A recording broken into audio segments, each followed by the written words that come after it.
Ini Ghazali dari Ihya Ulumuddin. Ada satu bab yang kadang-kadang dibahas secara tersendiri, judulnya Asrorus Siyam, rahasia puasa. Ada apa dengan rahasia puasa? Menurut Ghazali kita lihat, tidak tebal, tidak banyak. Hanya kalau ditulis kecil-kecil, terus kertasnya luas, itu cuma 10 halaman. Cuma kalau diukur buku ya bisa 30-an halaman. Tentang Asrorus Siyam, rahasia puasa. Yang pertama, di bagian awal itu Ghazali ngomong makomnya puasa, meskipun kata-kata makom tidak ada di situ. Jadi makom, kedudukan puasa bagi umat Islam, katanya Ghazali, puasa itu seperempatnya iman. Jadi kalau kalian tidak puasa, kehilangan imanmu seperempat. Besar loh seperempat itu. Kenapa disimpulkan seperempat? Karena ada hadis yang bilang as-shaumu nisfus sobri. Puasa itu setengah dari sabar. Dan hadis yang lain bilang as-sobru nisful iman. Sabar itu setengahnya iman. Jadi sabar, puasa, iman itu tidak bisa dipisah. Kalau kita tidak sabar, kita kehilangan iman kita setengah.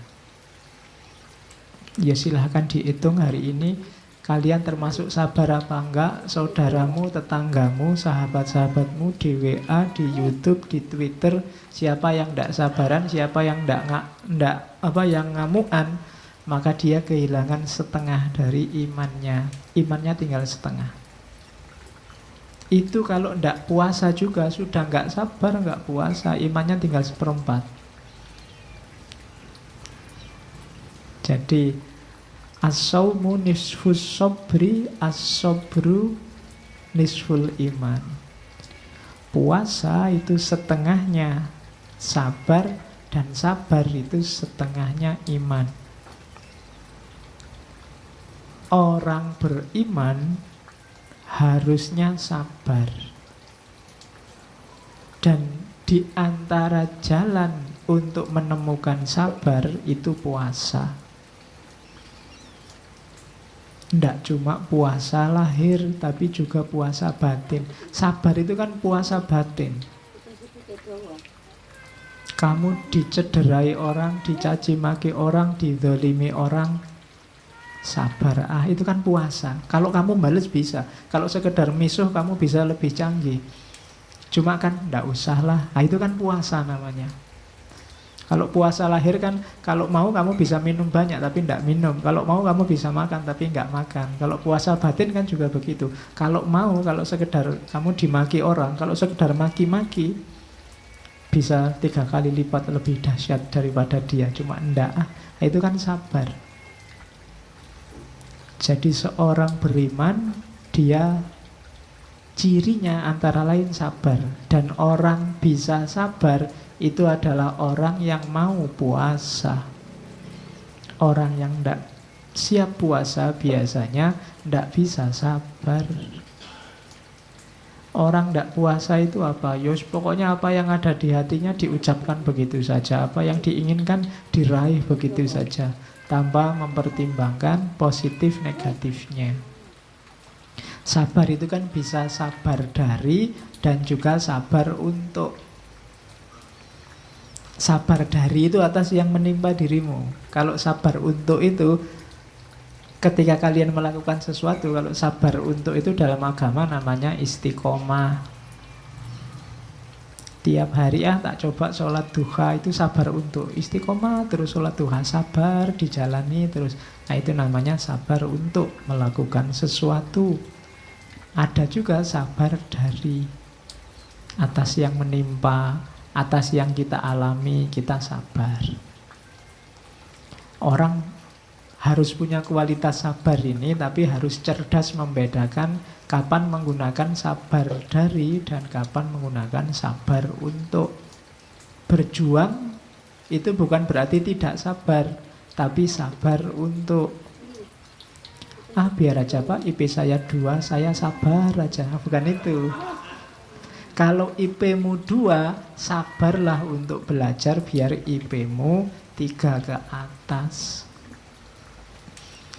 Gitu loh. Kalau kamu lagi bokek, ya sabarlah untuk berusaha biar kamu dapat uang, kan itu. Awas keliru menerapkannya. Selama ini kamu kan pukul rata. Sabar itu berarti apa yang terjadi biar dapat jalan. Rumusnya bukan itu. Jadi sabar itu bisa dari sesuatu dan untuk sesuatu. Tapi untuk membedakan mana yang dari, mana yang untuk, kita butuh satu hal, namanya kebijaksanaan. Dan kebijaksanaan itu ilmunya antara lain yang paling terkenal adalah filsafat. Maka ngajilah filsafat. Oke, ini bukan promosi, iklan. Terus, jadi makomnya puasa itu ya. Puasa itu dialektika antara keimanan dan kesabaran. Terus, jangan lupa ini makomnya. Jadi, kalau ada, harusnya besok waktu bulan puasa tidak ada orang ngamuk. Dan nggak ada orang males. Puasa kok malah males-malesan, ini harusnya dia kehilangan sabar untuk. Puasa kok ngamuk, berarti dia kehilangan sabar dari. Dua-duanya harus hidup. Kalau puasa kan kadang-kadang di kantor-kantor, di kampus, jam kerjanya malah dikurangi. Ya karena puasa, ya ndak apa-apa, asal produktivitasnya tidak menurun. Ya tetap bagus, dikurangi ndak apa-apa. Terus, jadi makomnya itu ya, dialektika antara sabar dan iman dan puasa. Jangan lupa, kuncinya di situ nanti.